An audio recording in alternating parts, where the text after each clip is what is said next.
Manual de la Iglesia Adventista del Séptimo Día 2022. Capítulo 1. ¿Por qué tener un manual de la Iglesia? ¿Por qué la Iglesia Adventista del Séptimo Día tiene un manual de la Iglesia? Dios es un Dios de orden, tal como se evidencia en sus obras de creación y redención. Por lo tanto, el orden pertenece a la esencia de su Iglesia. El orden se alcanza por medio de principios y normas que guían a la Iglesia en sus operaciones internas y en el cumplimiento de su misión al mundo. Para que sea una organización eclesiástica exitosa al servicio del Señor y de la humanidad, necesita orden, reglamentos y disciplina. Las Escrituras afirman: hágase todo decentemente y con orden. 1 Corintios 14:40. Elena de White señaló estas necesidades en 1875. La Iglesia de Cristo está en constante peligro. Satanás está procurando destruir al pueblo de Dios y la mente de un hombre. El juicio de un hombre no es suficiente como algo en que confiar.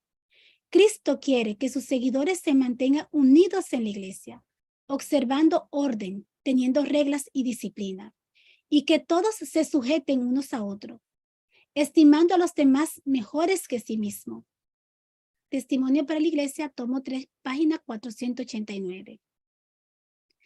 Pero los líderes no crearon rápidamente un libro de reglamentos para el gobierno de la Iglesia.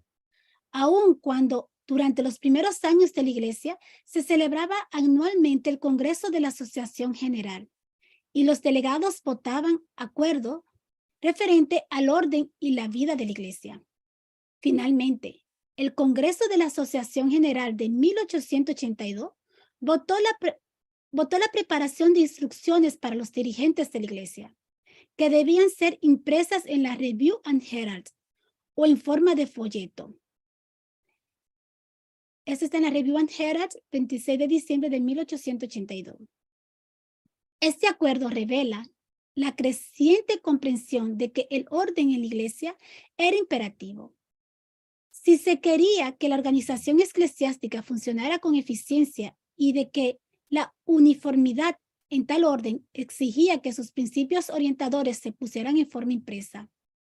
Sin embargo, en el Congreso de la Asociación General de 1883, cuando se propuso que esos artículos se publicaran en forma permanente como un manual de la Iglesia, los delegados rechazaron la idea.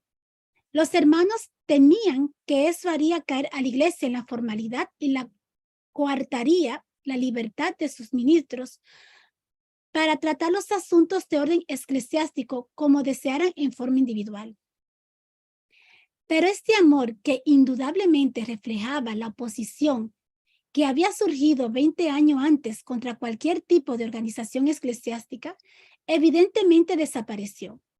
Muy pronto, los congresos anuales de la Asociación General continuaron tomando votos sobre asuntos de procedimientos eclesiásticos.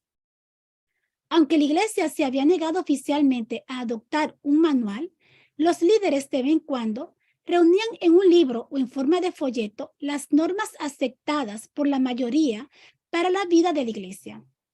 Quizás el más notable de esos esfuerzos haya sido un libro de 184 páginas publicado en 1907 por el pionero J.A. Lowborough, titulado La Iglesia, su organización, orden y disciplina, que abordaba muchos de los temas que hoy están contenidos en el manual de la Iglesia. A medida que la Iglesia crecía rápidamente en el mundo entero a comienzos del siglo XX, se fue incrementando la necesidad de un manual de uso mundial para los pastores y los miembros. En 1931, la Junta Directiva de la Asociación General acordó publicar un manual de la Iglesia. J.L. McHenry, que posteriormente fue presidente de la Asociación General, preparó el manuscrito que fue publicado en 1932. La frase inicial del prefacio de esta primera edición hacía notar que se hace cada vez más evidente la necesidad de un manual sobre el gobierno de la Iglesia para establecer y preservar nuestras normas y prácticas denominacionales.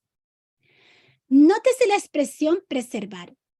No hay un intento de crear e imponer repentinamente un modelo completo del gobierno eclesiástico. Se trata más bien de un esfuerzo realizado para, primero, preservar todos los buenos acuerdos adoptados a través de los años y luego añadir otros reglamentos que nuestros crecientes progreso y complejidad llegarán a existir.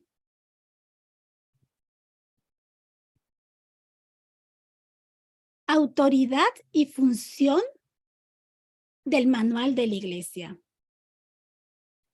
El manual de la Iglesia ha existido en su actual formato desde 1932. Describe la operación y las funciones de las iglesias locales y su relación con la estructura denominacionales en la que tiene su membresía. El manual de la Iglesia también expresa la comprensión que la Iglesia Adventista del Séptimo Día tiene de la vida cristiana, del gobierno de la Iglesia y de la disciplina basada en principios bíblicos y en la autoridad de los congresos de la Asociación General debidamente constituidos. Dios ordenó que tengan autoridad los representantes de su iglesia de todas partes de la tierra, cuando se están reunidos en el Congreso de la Asociación General. Joyas de los Testimonios, tomo 3, página 450. El manual de la iglesia está dividido en dos tipos de materiales. El contenido de cada capítulo es de valor mundial y se aplica a toda organización, congregación y miembro de la iglesia. Pero reconociendo la necesidad de variaciones en algunas secciones, material adicional de naturaleza explicativa, presentando a manera de orientación y ejemplos, aparece como notas al final del manual de la iglesia. Esas notas tienen subtítulos que corresponden a los subtítulos de los capítulos y al número de la página del texto principal. Las normas y las prácticas de la Iglesia están basadas en los principios de la Santa Escritura. Estos principios, enfatizados por el espíritu de profecía, son expuestos a este manual de la Iglesia. Deben ser seguidos en todos los asuntos concernientes a la administración y al funcionamiento de las iglesias locales. El manual de la Iglesia también define la relación que existe entre la congregación local y la asociación u otras entidades de la organización denominacional adventista del séptimo día. No se debería hacer ningún intento de establecer criterios de membresía, ni de instituir, ni hacer cumplir normas ni reglamentos para el funcionamiento de la iglesia local que sean contrarios a estas decisiones adoptadas por la Iglesia General en Congreso y que están expuestas en este manual de la Iglesia. ¿Cómo hacer cambios? La Asociación General, a lo largo de los años, fue votando importantes cambios en relación con el manual de la Iglesia. Al comprender cuán importante es que en nuestra obra mundial todo se haga decentemente y con orden, el Congreso de la Asociación General de 1946 adoptó el siguiente procedimiento. Todos los cambios o las revisiones de los reglamentos que deben hacerse en el manual deberán ser autorizados por un Congreso de la Asociación General. General Conference Reports. Informe de la Asociación General número 8, página 197, 14 de junio de 1946.